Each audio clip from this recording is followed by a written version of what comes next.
Sorry about that. I'm having some technical difficulties today. I'll pick up where I left off with Sean Kay's post. She said, however, they did intrude on other people's rights when they would take over streets and cause riots. I agree that the labor unions may have put smaller businesses out of business. However, just as today, if someone can work your fingers to the bone and give you little to no pay in return, they will do so to capitalize their product.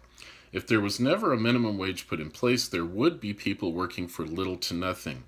So, some members of the group thought that labor unions are necessary to prevent the effects of corporate greed. But I think you see from both of those documents just how passionately people felt in the late 19th century about labor unions, either pro or con. And in a time when there were almost no protections for workers, or for businesses for that matter, within the economy, this really was a matter of life and death for both sides. But there was a third alternative offered by Andrew Carnegie. In Group 3, you read a document by Carnegie, the great multimillionaire steel tycoon. And Marcy Williams, you summed up his article very nicely with some quotes from the document. To set an example, why does Carnegie think super rich people are valuable for society? Super rich people like himself. How do they benefit society? Three reasons.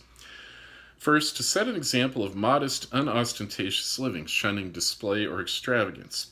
Two, to provide moderately for the legitimate wants of those dependent upon him. Three, to consider all surplus revenues which come to him as trust funds. So Carnegie thought that wealthy people should live very simply, a very humble life, not flaunting or showing off their wealth, and that they should consider their wealth as simply a trust, something they were holding in trust for the people, ultimately to benefit the people. And Brianna Williams, you unpacked those quotes very nicely.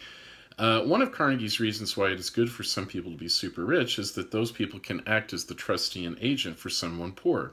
Second reason is so that the rich man can provide the poor man with his superior wisdom, experience, and ability to administer in order to do better than the poor man would have done without the rich man's guidance. The third reason is that they have the power to organize benefactions, that is, charities, that the poor people can gain lasting advantages from.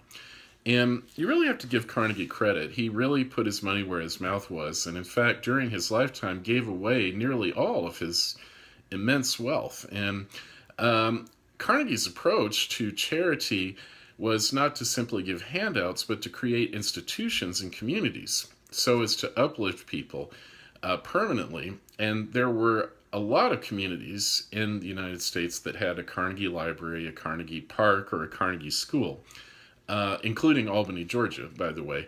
And so he really did do what he said he was going to do. And in a way, if you think of great philanthropists nowadays, like Bill Gates or Mark Zuckerberg, a philanthropist is a wealthy person who gives away a large portion of his or her wealth. And it was really Carnegie that set the stage for that. He was the first great philanthropist, and you wouldn't have people like Bill Gates or Zuckerberg without Carnegie's example. So then I asked Group 3, did they think that Carnegie was right or wrong? And by the way, you did a nice job, Group 3, of carrying on this discussion in the absence of a chair. I appreciate that, and I hope and trust it won't happen again. So here we go. Let's see. Christian Slacks was skeptical about Carnegie's argument. She said, I do not totally agree that wealthy people are beneficial to society. I personally think that wealthy people are stingy and they help who they want to help.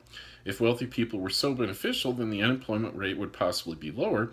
There wouldn't be a massive amount of homeless people, and children and families would not suffer from lack of food and other resources in other countries. But Roderick Smith, you made a good point here in favor of Carnegie's viewpoint. You said, I agree with Carnegie's argument that wealthy people are a real benefit to society. That does not mean that all wealthy people are a benefit to society, but a couple of bad apples should not spoil the bunch. A strong example of this is what recently happened in Houston, Texas. There were a lot of millionaire actors and singers that were not associated with Houston at all that gave large donations to help the people in need. At the same time, Joel Osteen, the famous TV minister, refused to open his church and help the people in need until the pressure from the media got to him. So, yes, there are times even when super rich people like Carnegie set the example and even go beyond churches sometimes in providing aid. Anyway, great points on both sides there, Group 3. Nice discussions. I really like the way you guys are getting the hang of this system. And final note, I need a couple more chairs from each group. So you see now how everything works, I think, and you're doing a great job with the system. And so if there are any of you out there who would really like to not have to take the final exam, please contact me. I still need a couple more chairs from each group. Thanks very much.